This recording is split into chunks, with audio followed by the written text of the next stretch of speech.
வரைக்கும் கொடுத்துட்டு இருக்காங்க. இங்க பாருங்க, ஒரு விஷயம் புரிஞ்சுக்கோங்க. அரசியல் என்பது அரசியல் செய்வதற்கு இது அரசியல். அப்ப நாங்க பண்றது, நீங்க அவியல் செய்றீங்க. உங்க நீங்க அவியல் அரசியல் அரசியல் செய்து இந்த சாப்பிடுங்க. மக்களுக்கான திட்டங்களை நீங்க எடுத்துட்டு வந்து கொடுத்துருந்தீங்கன்னா நீங்க சொல்ற மாதிரி சரிங்களா? 1.5 லட்சம் பேர் செத்தானே, அப்போதைக்கு சத்தம் இல்லாம வாயை மௌனமா இருந்துட்டு நீங்க செத்தான்னா எங்கெங்க செத்தான்? எங்க உங்க வீட்டுல அவன் செத்தான்?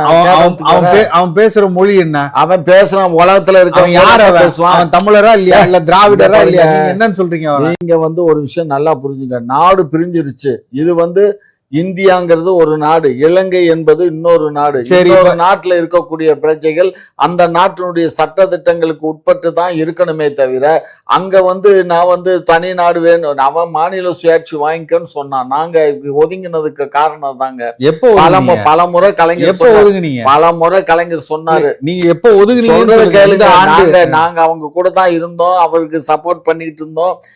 என்ன காட்டிலும் உங்க தலைவர் இல்ல, நீங்க எல்லாம் பிரபாகரன்